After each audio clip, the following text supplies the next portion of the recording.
So let's move on to another topic that's a matter of great concern to people in Minnesota, and that's education. We have a viewer from Nisswa who notes that multiple thousands of teachers have left public education before being eligible for retirement.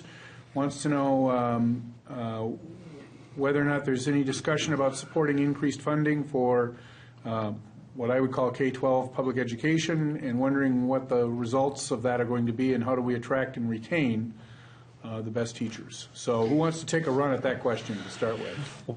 Well, I serve on the Senate Education Finance Committee, and actually that bill was just passed out of the Finance Committee today.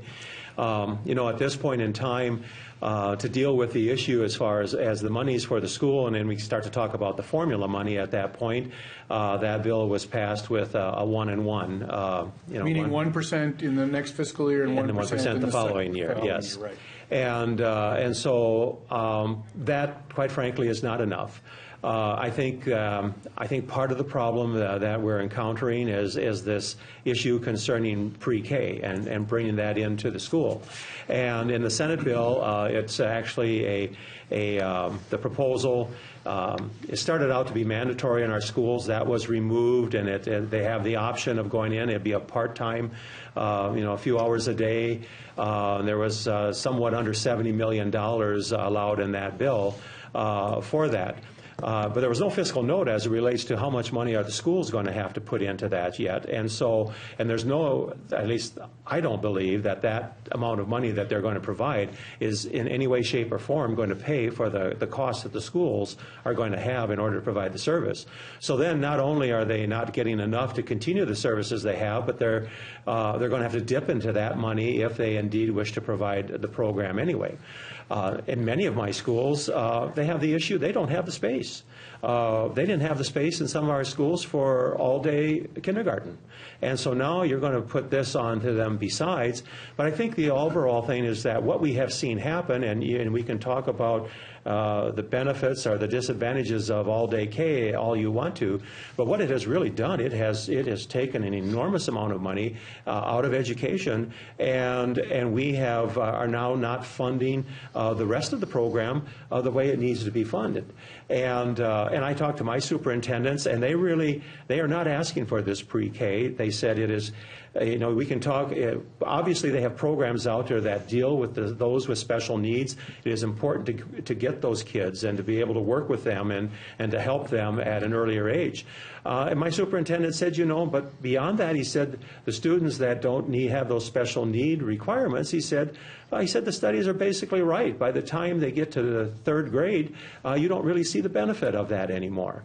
And so the reality of it is, we are shortchanging the rest of the education process in order to provide something that in the long term may not necessarily be needed. And in a community like mine, I live in a city of 4,700 people, we currently have 2 preschool programs.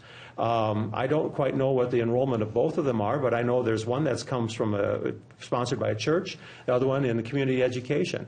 Well, if this pre-K, a 4-year-old program, and they each run 3- and 4-year-old programs. And if this comes into play, basically both of them become an unviable economic unit.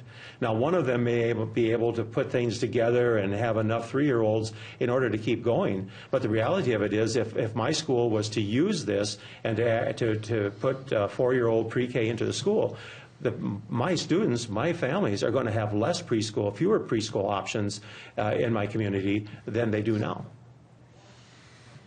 Senator?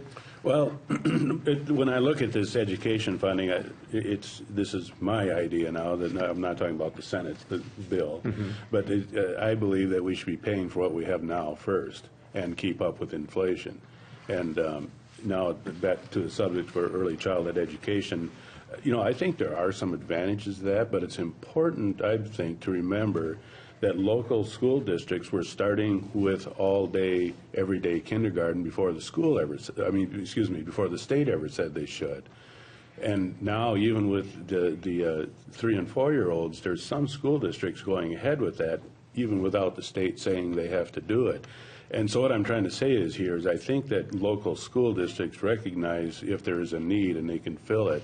And so I'm a little nervous about the idea of saying you have to do 4-year-old pre-K now, or 4-year-olds early education now. Again, I think that, in my opinion, for this year at least, I would like to see the money that's available all go on the formula and fund the schools for the next biennium in that way. Well, and you make a good point, Senator. Actually, what we have heard that in the Senate plan right now, even with the 1-in-1, actually with that funding, the second largest school district in the state of Minnesota is going to have to lay off over 200 teachers if this plan goes forward. And my caucus members on the Education Committee actually came out with a proposal some weeks ago to put 3 and 3 in the formula and make a pledge that there would be no new mandates on our school districts for these next 2 years, and allow them to utilize the money that they receive. If they feel they need to have the pre-K, they have the right to do it.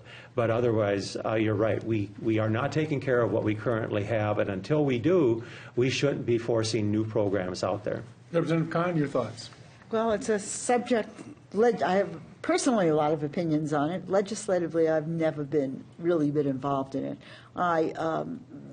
There's a lot of evidence, good economic evidence, that the earlier you get to prepare children, that the better that they'll do later. And so for some of these things which sound really good to talk about, I think we also want to look at from an economic point of view also.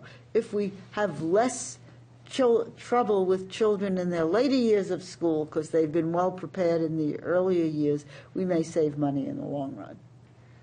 I would just add that I agree with what has been said tonight, but I think what we need to do to do the best job of using our dollars efficiently is to target the kids that really need these early programs.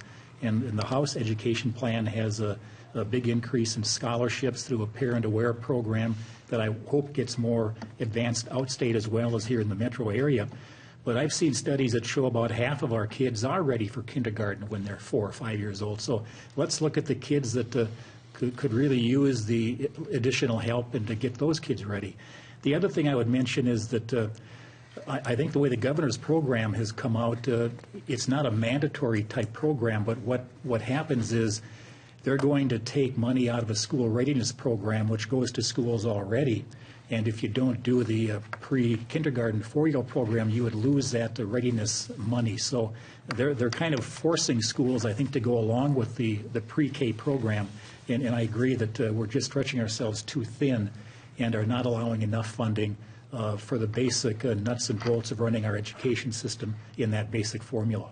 And getting back to part of the question, too, we clearly, the teachers leaving the field, we're not paying teachers well enough, and we're not doing enough to keep really good teachers.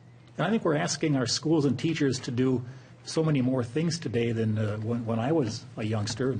And That was a couple of years ago? a couple, yeah. Yeah, okay. Yeah. But, society is changing, and we have preschool programs and breakfasts and lunches and after-school programs. It didn't used to be that way. And teaching today is a tough job, and our schools have a lot to do. Their plates are full, and they do a good job with what they have available.